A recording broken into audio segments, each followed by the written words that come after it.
Espírito Santo. Beata Helena Guerra. Podem sentar, irmãos. Boa noite. Que alegria poder estar aqui nesta noite, partilhando um pouco com vocês da palavra de Deus. O Ângelo já disse meu nome, Leandro. Tenho 34 anos, sou casado há 12 anos com a Érica, minha esposa está aqui. Meu filho Gabriel, parece que já subiu ali, com o tio ali que evangeliza as crianças. Nós três somos servos do grupo de oração, servos do Bom Pastor Maria, lá na paróquia Bom Pastor, na diocese de Santo Amaro, lá na cidade de São Paulo. Também neste tempo, Deus me confiou aí a graça de estar coordenando a renovação lá nesta diocese que está dentro da cidade de São Paulo. Muita gente não entende isso, mas é São Paulo, sim, é São Paulo. Cantinho lá de São Paulo, mas é São Paulo, né? E nesta noite, irmãos, nós vamos partilhar um pouco sobre aquilo que é próprio da renovação carismática, um pouquinho da nossa história, de forma bem breve, como o mês temático aí vai nos conduzir. Nós estamos preparando os nossos corações para algo a mais, para algo melhor. Mas eu queria dizer que vão ser 4 semanas, se eu não me engano, né? E a última semana vocês vão ter a graça de ter aqui com vocês o nosso querido Reinaldo, que é um dos precursores aí da renovação do Brasil. E vocês vão viver uma noite de efusão do Espírito Santo. Que lindo vai ser esse dia. Tenho certeza que esse dia marcará a vida de muitos de vocês. Mas também quero dizer uma outra coisa. Jesus disse para os apóstolos que eles deveriam se reunir. E ali reunidos eles deveriam aguardar o cumprimento da promessa. Os apóstolos se reuniram e ali diz a tradição que eles estavam fazendo a primeira novena da igreja. E eles estavam sentados, vai dizer a palavra, e de repente o Espírito Santo veio. Por que eu estou dizendo isso? Porque talvez enquanto nós estamos desenvolvendo esta pregação, o Espírito pode estar te visitando. Por isso eu queria te pedir que você tivesse uma fé expectante, que você tivesse um coração que anseia e que deseja por aquele que virá, como a noiva espera pelo seu noivo, e a todo momento você possa dizer: vem Espírito Santo, não precisa esperar mais 3 semanas, pode ser hoje se o Senhor quiser, venha e faça a tua obra, porque o Espírito Santo, ele é livre, irmãos. O Espírito Santo, ele não se prende aos nossos esquemas. Nós costumamos fazer esquemas, fazer cronogramas, e isso é bom, precisa para nos organizarmos, mas o Espírito Santo, ele não se prende a esses esquemas.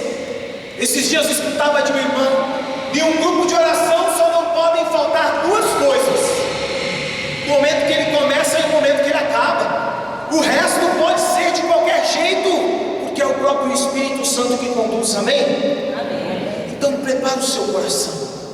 Vai dizer a beata apóstola do Espírito Santo que ele vem para todas as pessoas, em qualquer idade. Basta que o queiram, que o invoquem e lhe deem lugar no coração. Basta que o queiram, que o invoquem e lhe deem lugar no coração. Porque antes de ser a nossa vontade ter o Espírito Santo, é vontade do Pai mandar o Espírito Santo para mim e para você. Amém? Amém. Você está com o seu coração expectante para receber o Espírito Santo, sim ou não? Sim. Então eu queria, antes de iniciar essa pregação, fazer uma oração com vocês. Essa oração foi a mesma oração que o Santo Papa João 23 fez antes dele abrir os trabalhos que dariam início à construção do Concílio Vaticano II, em 1961, na noite do dia de Natal de 1961. O Santo Papa João 23 fez a seguinte oração, e eu vou fazer, e vocês repetem comigo. Renova as tuas maravilhas no nosso tempo. Como em um novo Pentecostes. Concede à tua igreja. Que unida em um só Espírito. E perseverante em oração com Maria. A mãe de Jesus. E seguindo a condução de Pedro. Possa apressar o reino do nosso divino Salvador. Reino de verdade, reino de justiça, reino de amor e de paz. Amém. Queria te convidar já a pegar as Sagradas Escrituras, em Atos dos Apóstolos, capítulo 1. Versículos certamente muito conhecido de todos nós, mas vai ser ele que vai nortear dentre outros que nós vamos trabalhar. E aqui eu quero também dizer uma coisa: não importa se você já está na renovação desde 1967, que é quando tudo começou, ou se é a sua primeira noite em um grupo de oração, não importa. Importa o tamanho da abertura que você vai dar ao Espírito Santo. E eu tenho certeza, meu irmão e minha irmã, que nessa noite você vai sair daqui apaixonada pelo Espírito Santo e apaixonado por este movimento que o próprio Espírito suscitou no seio da igreja, que se chama Renovação Carismática Católica. Amém? Amém. Vamos dar uma salva de palmas à Renovação Carismática. Nós amamos a renovação. A renovação é nossa mãe. Obrigado, Espírito Santo, por suscitar a renovação do seio da igreja. Amém. Diz assim a palavra de Deus no versículo 12 e seguintes: Voltaram eles então para Jerusalém, do monte chamado das Oliveiras, que fica perto de Jerusalém, distante uma jornada de sábado. Tendo entrado no cenáculo, subiram ao quarto de cima, onde costumavam permanecer. Eram eles, Pedro e João, Tiago, André, Filipe, Tomé, Bartolomeu, Mateus, Tiago, filho de Alfeu, Simão, o zelador, e Judas, irmão de Tiago. Todos eles perseveravam unanimemente na oração, juntamente com as mulheres, entre elas Maria, a mãe de Jesus, e os irmãos dele. Veja, voltaram eles então para Jerusalém, do monte chamado das Oliveiras, que fica perto de Jerusalém, mas não era Jerusalém. Prestem atenção nisso, depois vocês vão entender porque eu estou chamando a atenção. Eles voltaram para Jerusalém, eles estavam no Monte das Oliveiras, que fica perto de Jerusalém, mas não era Jerusalém. Eles tiveram que voltar, e lá eles perseveravam unanimemente na oração, juntamente com as mulheres, entre elas Maria, mãe de Jesus, e os irmãos dele. Palavra do Senhor. Graças a Deus. Queridos, eu quero destacar aqui alguns pontos importantes que Deus suscitava no meu coração para partilhar com vocês, e algumas coisas que nós fomos discernindo nas partilhas que fazíamos para estar aqui. Nós estamos no ano pré-jubilar, estamos para adentrar ano que vem no cinquentenário da Renovação Carismática Católica. Nós estamos para celebrar o Jubileu de Ouro, mas muitos de nós não conhecemos em nada a nossa história, não é mesmo? E Santo Agostinho vai nos ensinar que nós só somos capazes de amar aquilo que conhecemos. Ninguém ama aquilo que não se apaixona, como costumamos dizer, né? Quando temos um encontro à primeira vista, né? O amor à primeira vista, a paixão à primeira vista. Na verdade, aquilo não é apenas uma paixão, não é um amor. O amor, ele só vai crescer à medida que nós vamos nos encontrando, que nós vamos nos relacionando, e assim nós vamos crescendo no conhecimento um do outro. Assim é este amor que nós temos que ter para com a igreja e também para com a renovação carismática.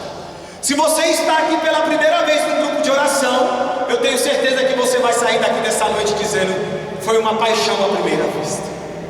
Se você já caminha há algum tempo, você vai poder dizer: o meu amor aumentou um pouquinho mais porque conheci um pouquinho mais da minha história. É claro que nós não vamos nos aprofundar porque não temos tempo para isso, mas eu disse que nós iniciamos fazendo aquela oração que abriu os trabalhos para a construção do Concílio Vaticano II. O Papa pediu para que o Espírito Santo viesse tomar conta daquele trabalho. E mais ou menos 4 anos depois, se eu não me engano, em 1965, o concílio foi encerrado. E ali naquele tempo, particularmente nos Estados Unidos, muito se falava do batismo no Espírito Santo já entre os pentecostais, e alguns católicos, ouvindo isso, começaram a sentir a vontade de viver essa mesma experiência, e começaram a conversar, e começaram a partilhar diversas coisas. E então aconteceu que no final de semana, dos dias 17, 18 e 19 de fevereiro de 1967, alguns jovens ali em Duquesne, nos Estados Unidos, resolveram se reunir num retiro para estudar e conhecer um pouco mais do Espírito Santo. Só que, como preparação para este retiro, eles combinaram entre eles que eles estudariam o livro dos Atos dos Apóstolos.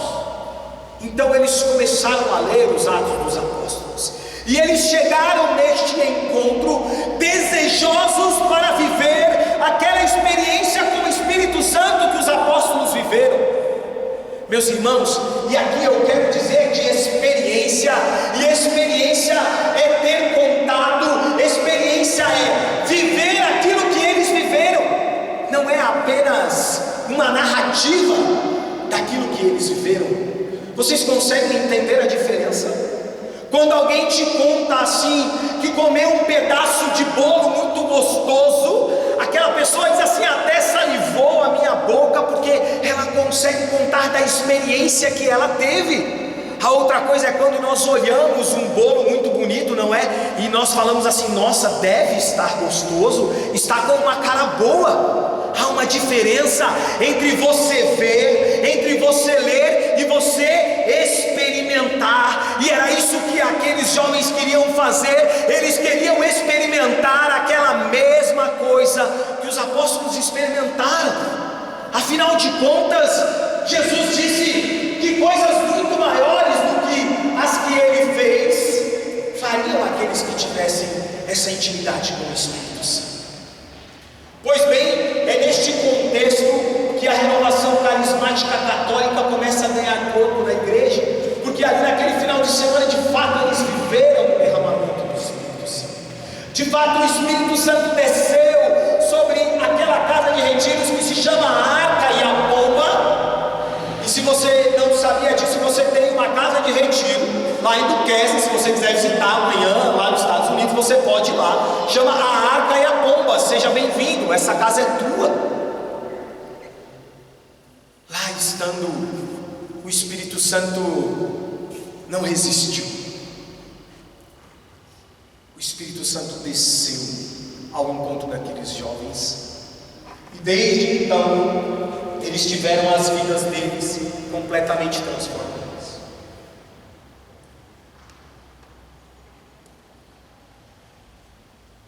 Pensa que foi fácil a vida daqueles jovens na igreja? Pensa que foi fácil hoje? Como é gostoso se reunir num grupo de oração, numa paróquia grande dessa, com som, com instrumento, ministério de música. Mas há muitos anos atrás não era assim. Não foi fácil para aquele povo. E aqui eu quero quero partilhar com vocês uma palavra que está em Atos também, só que lá no final, olha que bonito, partilhamos o primeiro livro dos Atos e agora nós vamos partilhar o último, o 28. E aqui eu quero profetizar uma coisa, irmãos. Vocês já leram alguma vez o capítulo 29 dos Atos dos Apóstolos, sim ou não? Já leram, sim ou não? Eu ouvi algumas pessoas dizendo que já. Olha aí a tua Bíblia aí. Quem já leu Atos dos Apóstolos 29? A irmã aqui disse que não. Então eu quero dizer uma coisa, a partir de hoje, que você seja o capítulo 29 dos Atos dos Apóstolos, porque ele precisa continuar na história da humanidade, ele precisa continuar na história da igreja. Seja você o capítulo 29 dos Atos dos Apóstolos, mas não pensa que vai ser fácil não, não pensa que vai ser fácil. Olha o que aconteceu com um cara aí, muito conhecido nosso, a partir do versículo 16, Paulo era um cara bastante famoso, mas porque ele era um cara muito ruim. Ele achava que era bom, mas não era. Muitas vezes a gente acha que é bom também, né, irmãos? Não somos tão bons assim, né?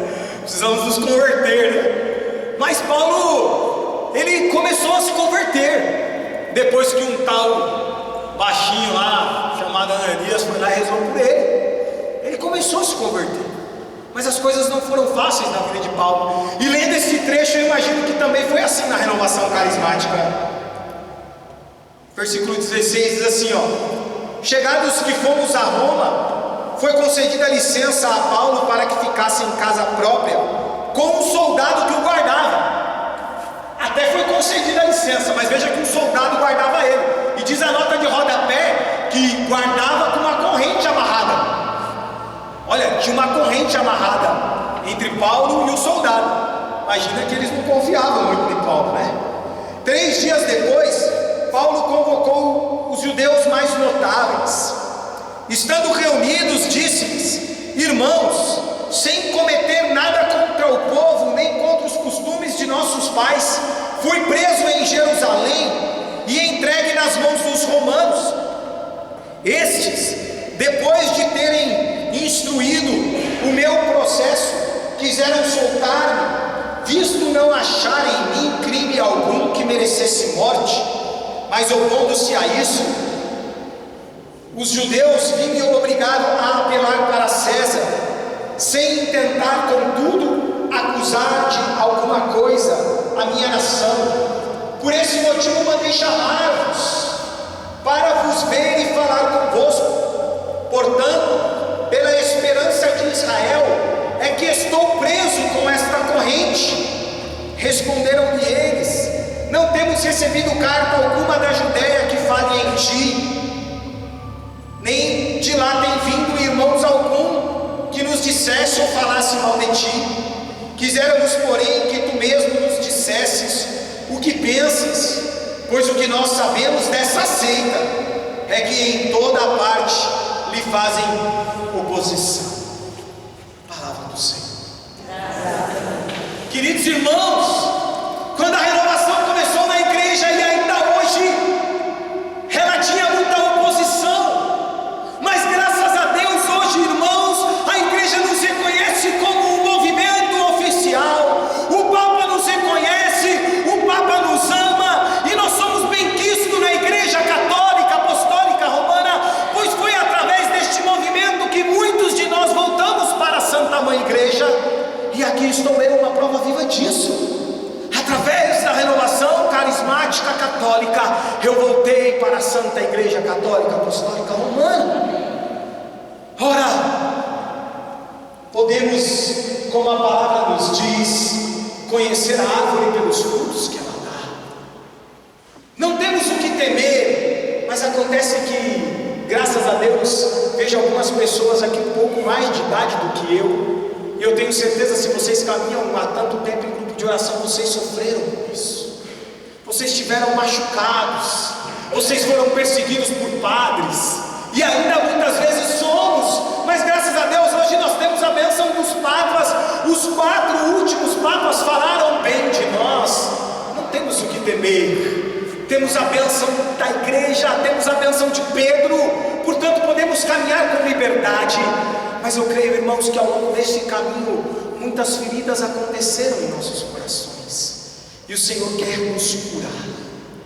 O Senhor quer curar os nossos corações das feridas que foram abertas ao longo do caminho, mas não só as feridas que muitas vezes a igreja nos fez, mas também as feridas muitas vezes que fizemos um ao outro, as feridas que muitas vezes causamos entre nós servos, entre nós irmãos. Quantas vezes quisemos dividir o corpo místico do Senhor, falando: ah, mas eu sou do cursinho da cristandade, então não posso ser da renovação. Ah, mas eu sou do TLC, então não posso ser da catequese. Mas eu sou do Sagrado Coração de Jesus, então não posso ser do movimento sacerdotal mariano.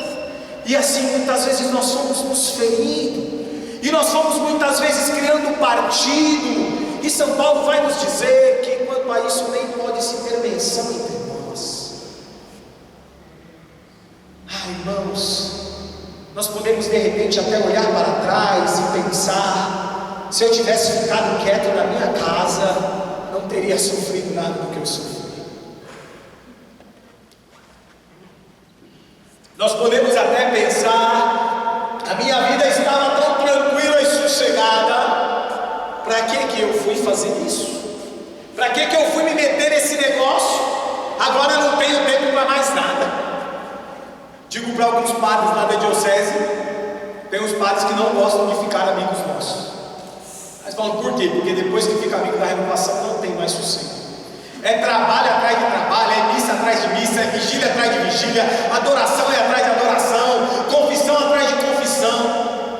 Partilhava até com o Ângelo que tem um padre lá que se ordenou recentemente, graças a Deus, fruto de um grupo de oração. Ele tem 1 ano, vai fazer 1 ano de sacerdote agora, se eu não me engano, né? Não fez 1 ano ainda, fez 1 ano agora, fez 1 ano agora. Coitado, tem mais de 200 filhos espirituais. Todo mundo quer fazer direção espiritual com o homem, não tem sossego na vida. Mas o Papa Francisco, ele vem assim nos dar uma palavra de conforto tão linda, na Evangelho Gaudium. Eu não lembro o número.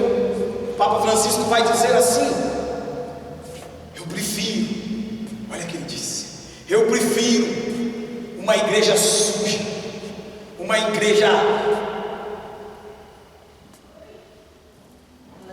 enlameada, ele fala, né? Enlameada, mas uma igreja em saída, do que uma igreja limpinha e cheirosa, mas parada, fechada nela mesma. E glória a Deus, irmãos, a renovação carismática católica tem sido essa igreja em saída, ora mais, ora menos, por vezes com mais intensidade, por vezes com menos intensidade, mas durante esses 50 anos nós estamos em saída, nós estamos em missão. E eu digo sem sombra de dúvida, depois do Concílio do Vaticano II, nós somos o movimento que mais frutos demos à Santa Igreja, sem sombra de dúvida. Eu digo, e não digo por orgulho, e não digo por vaidade, mas porque é verdade, e a verdade tem que ser dita. Não há outro movimento no mundo que nasceu depois do Concílio Vaticano II que deu mais frutos para a igreja do que a renovação carismática católica. Por isso, irmãos, não nos arrependamos de ser renovação, não nos arrependamos de ser grupo de oração, não nos arrependamos dos nossos cansaços, não nos arrependamos das nossas lágrimas, porque como diz aquela canção tão bonita, né? Cada lágrima que cai fortalece-nos mais. Dizia os santos padres que o sangue dos mártires é semente para novos cristãos. Talvez a nossa martiria hoje seja essa martiria branca, seja o nosso choro, seja as nossas lágrimas, seja o nosso cansaço, seja o nosso joelho no chão, seja a renúncia da nossa família, seja a renúncia dos nossos estudos, renúncia dos nossos bens, renúncia de ser pessoas intelectuais e famosas da sociedade, mas para ser aquilo que Deus quer de nós. Meus amados irmãos, ser ferido é próprio daquele que caminha.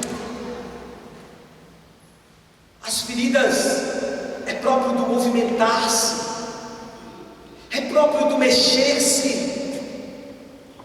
E que bonito ser um movimento que se movimenta. Como é lindo isso, como é de Deus, ser um movimento que se movimenta. Quero voltar lá naquela primeira palavra que nós lemos. Acho que o tempo já está acabando. O relógio não é carismático, né? Quando começa a falar, o relógio parece um ventilador rodando, mas tudo bem.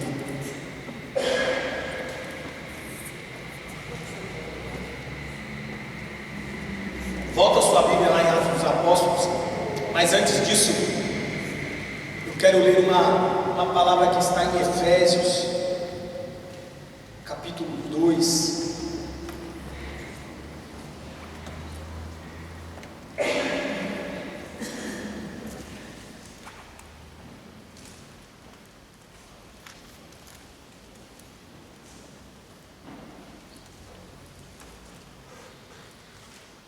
Olha o que o Senhor diz. Quando eu li esta palavra, Efésios 2:10, eu comecei a glorificar a Deus. Somos sua obra, criados em Jesus Cristo para as boas ações que Deus de antemão preparou para que nós as praticássemos. Nós somos renovação carismática católica. Podemos ler essa palavra dizendo: a renovação carismática católica é obra sua, Senhor, criada em Jesus Cristo para as boas ações que Deus de antemão, que Deus desde toda a eternidade, como nos diz o Salmo, antes mesmo de sermos formados no ventre de nossas mães, preparou para que nós as praticássemos. Mas para isso, queridos, eu quero voltar lá, como eu já disse, em Efésios, em Atos 1:12. Durante muito tempo na nossa caminhada, e por essas adversidades que vai acontecendo, por essas feridas, e aqui eu quero dizer, se há alguma pessoa que já serviu aqui um grupo de oração e hoje não serve mais, volta em nome de Jesus. Os apóstolos voltaram para Jerusalém. Queridos, escute isso. Eles tinham que voltar para Jerusalém para que a promessa se cumprisse. E qual era a promessa, irmãos? O batismo no Espírito Santo. Se tem alguém no meio de nós aqui, eu digo, mas eu não disse que tinha algum ex-servo aqui, que tinha alguém brigado com um grupo de oração, nada disso, irmãos. Mas se tem alguém aqui, volta para Jerusalém. Aqui é a tua Jerusalém. O teu grupo de oração é a tua Jerusalém. A renovação carismática católica é a tua Jerusalém. Mas você pode dizer: eu estou na igreja. Os apóstolos estavam aonde, irmãos? No Horto das Oliveiras, que era perto de Jerusalém, mas não era Jerusalém. Se Deus te chamou a ser renovação carismática católica, você precisa estar aonde Deus te chamou. Não é no Horto das Oliveiras, não é no Monte Sinai. Não. Se Deus te chamou a ser renovação carismática católica, volte para Jerusalém, volte para o seu grupo de oração. E se você ainda não é de fato, eu quero te convidar nessa noite: venha ser um conosco, venha ser grupo de oração conosco, venha ser comunidade conosco, venha ser renovação carismática católica conosco, porque se você está aqui nesta noite, é porque Deus queria que você estivesse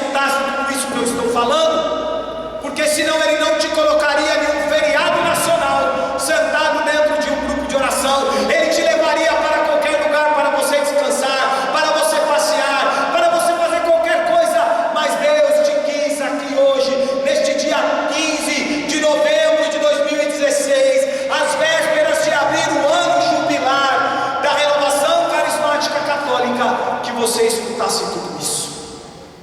E eu quero te dizer mais uma coisa: não tenha medo de não ser acolhido aqui no meio de nós, porque aqui conosco estão as mulheres piedosas, e entre as mulheres piedosas está Nossa Senhora. E é Nossa Senhora que quer te acolher nesta noite, assim como ela acolheu Jesus quando ele desceu da cruz, como aquela imagem tão bem nos representa. Talvez você chegou aqui mais machucado, se sentindo mais, porque certamente não está mais, mas se sentindo mais machucado do que Jesus estava na cruz. Eu quero dizer que Nossa Senhora, ela vai pegar o manto dela e ela vai tocar em cada ferida sua, e você vai sair daqui com todas elas saradas para a honra e glória de Deus Pai. Acredite nisso. Quando você vê, tem um vídeo, nós vamos passar aquele vídeo depois que nós rezarmos. Vamos então, assim como eles oraram, quero te convidar a ficar de pé.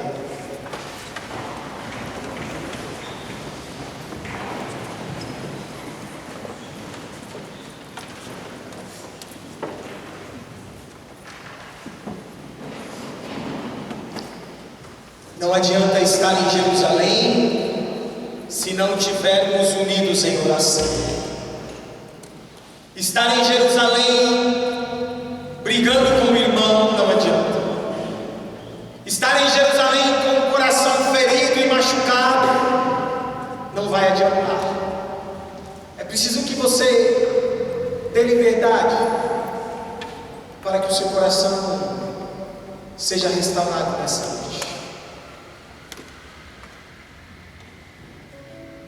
E a melhor coisa para sarar os nossos corações é a prática do perdão. Padre Alírio Pedrini, um dos pioneiros também no movimento, ele escreve um livro que chama Orações de Amorização. Eu quero aqui recomendar a vocês que possam adquirir esse livro. Orações de Amorização. Você precisa perdoar, você precisa dar o perdão, para que essas feridas sejam saradas. Talvez você até diga assim: mas eu já perdoei, tem tanto tempo que isso aconteceu. Mas quando você lembra, te dói, né? Eu já perdoei o meu irmão, eu só não quero mais ir na mesma missa que ele vai. Ele vai nas 10, eu vou nas 19. Mas já perdoei. Eu sinto lhe dizer, você não perdoou. Perdoar não é esquecer. Muita gente tem essa mania: ai, nós temos que esquecer, nós temos que esquecer. Não, não temos que esquecer nada, porque isso faz parte da nossa história. Eu tenho uma cicatriz aqui na minha mão. Quando eu tinha 7 anos, jogando bola na escola, uma escola pública, as grades, né, da tela toda estourada para fora, e um colega me empurrou, e quando eu fui encostar na grade, eu fui naquele arame que estava para fora, e o arame penetrou aqui por dentro da minha mão, causou uma ferida profunda, sangrou muito. Eu olho para isso, eu conto para vocês como se eu estivesse vivendo aquilo hoje, mas eu não sinto dor nenhuma.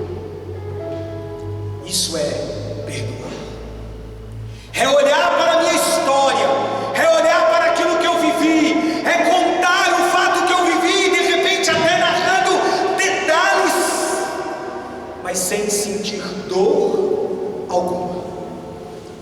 O dia que isso acontecer, você pode dizer: eu perdoei, eu dei o perdão. E nessa noite você precisa dar o perdão para quem te ofendeu, para quem te feriu, para quem te machucou. E eu quero assim, eu vou ser muito ousado, irmãos, me perdoe. Se essa pessoa está aqui dentro, tenha coragem de falar com ela ainda nessa noite. Não precisa se expor, não precisa sair do seu lugar agora e vir abraçar pessoas. Se você sente de fazer, eu faça, mas não vou pedir isso para vocês. Se essa pessoa está na sua casa, quando você voltar para casa, faça isso. Talvez você não consegue voar na sua vida espiritual, porque isso ainda está te prendendo. Talvez essa pessoa já até morreu, ela nem pensa mais em você, você não consegue perdoar. Isso está te impedindo de ter uma vida no Espírito. Dê o perdão para essa pessoa, mesmo que ela já tenha falecido. Não tenha medo, não tenha medo, não tenha medo.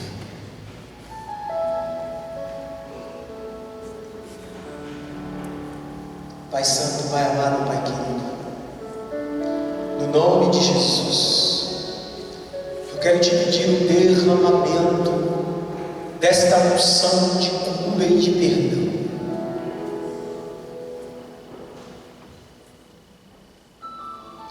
Pela intercessão do meu querido amigo Santo Padre Pio, da Beata Helena Guerra, de Santa Teresinha do Menino Jesus que está entre nós, de Nossa Senhora de Pentecostes, vem Espírito Santo, derrama o teu perdão sobre os nossos corações. Senhor, e aqui eu não quero te pedir que emoções apenas venham à flor da nossa pele, não, Jesus, mas que sejam curadas neste momento, de fato, na raiz.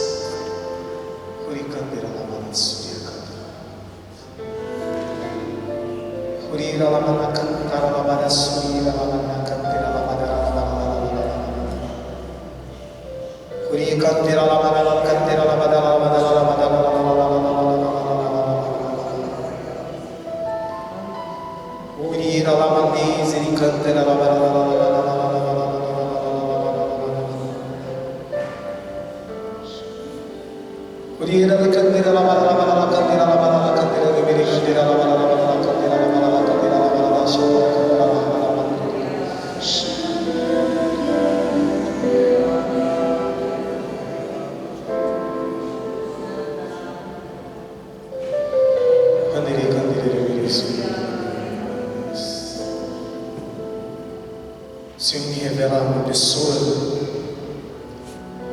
que tem medo de se confessar, porque ao procurar um sacerdote para a confissão foi maltratado. Você tem muita dificuldade de se confessar. No nome de Jesus, cura e liberta deste trauma, Senhor.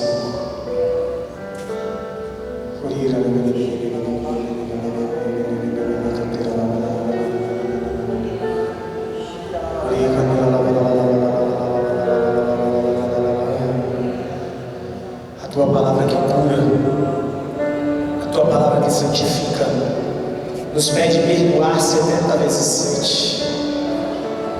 Esta é a palavra que queremos ver nesta noite, Pai, no nome de Jesus.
Eu quero viver esta palavra, mas eu preciso do teu Espírito, porque sozinho eu não consigo, Pai. Sozinho eu não posso.